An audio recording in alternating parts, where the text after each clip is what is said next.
Hello to my fellow Alaskans. First, I want to say that I understand what a challenging and unprecedented time it is for all Alaskans, really all Americans.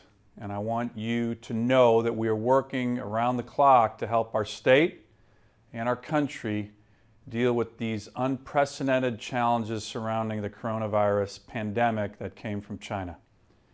Before I give you an update on what we're doing here in DC, I want to send a special message to our young Alaskans who we all love, who are the future of our great state. This is to our young Alaskans. We know that this virus might not dangerously impact your health, but the nature of this virus is that someone can be infected without symptoms and still unknowingly spread it to others. For the young people in Alaska, this could include your parents or grandparents and your friends, and that is why the CDC yesterday called on all Americans to try to avoid crowds of 10 or more, no matter your age. So please, everybody, we need to follow these guidelines. We all have a role to play in this. Everybody does.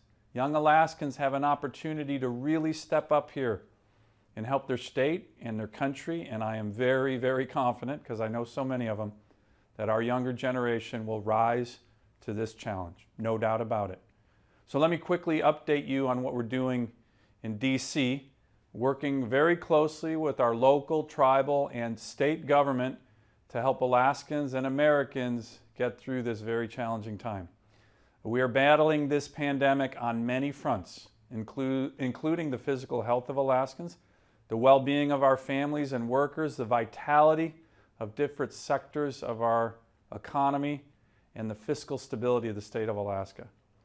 We're working on a comprehensive package in the Senate, a bipartisan package, to battle this pandemic, which we are putting into 3 different phases.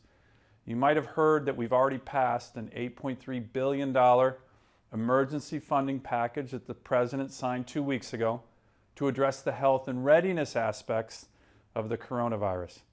These funds are going toward patient monitoring, lab testing, acquiring lab test kits, securing protective equipment for first responders and healthcare workers, conducting vital research, and continuing efforts to quickly develop a vaccine. Alaska has already received millions of dollars in this package to be allocated to state, local, and tribal health providers, including many community health centers in our state. The second phase of this larger comprehensive plan is to ensure that Americans don't have any barriers, including financial barriers, to get the medical help they need, providing financial assistance for hardworking Americans who are ill or quarantined, or who are caring for others who have been impacted by the coronavirus.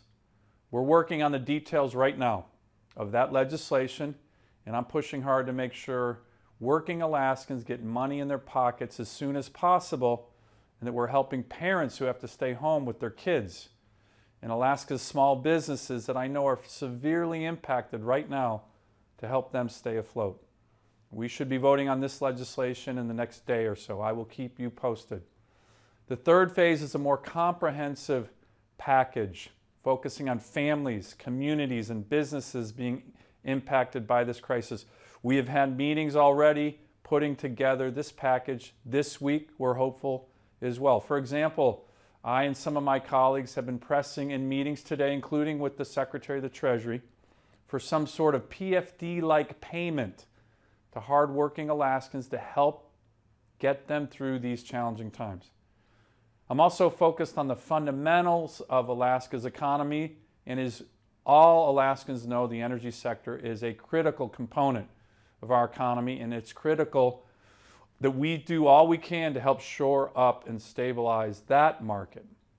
So I've been working on that from 2 different angles. First, you may have seen on Friday, President Trump announced that the Department of Energy was going to buy millions of barrels of oil to fill up what's called the Strategic Petroleum Reserve, essentially an emergency fuel storage for America. And I was able to get very recently a commitment from the Secretary of Energy that only American-produced oil, Alaskan oil, should be used to fill up that reserve. So I believe that's going to happen hopefully soon. And I'm also leading the charge in pressing Saudi Arabia to stop undermining the global energy market. You may have seen very dramatic drops in the price of oil in the last 2 weeks. That has been Saudi Arabia's game of chicken, essentially, with Russia. This has not helped the global economy, not helped the Alaska economy, not helped our fiscal future. I am leading a meeting tomorrow with the ambassador of Saudi Arabia to the United States with several senators, and we are going to make sure she and the Crown Prince, for whom she works for, know that we are not happy about their actions. All of these things are in the works, and we want to make sure that we get it right and we get the help that's needed to all Alaskans. I'm talking with our state officials every day, many other leaders across our state, to get their input, to hear what they're saying. And of course, we would welcome all of your input. Working together, we can get through this challenge. We will. We've faced enormous challenges in Alaska: earthquakes, floods, wildfires, volcanoes. The price of oil has dropped before. The stock market has crashed before. I know that right now throughout our state, neighbors are reaching out to help neighbors. I know that right now throughout our state, the best spirit of Alaska is coming forth to help the country we love and the state we love and call home.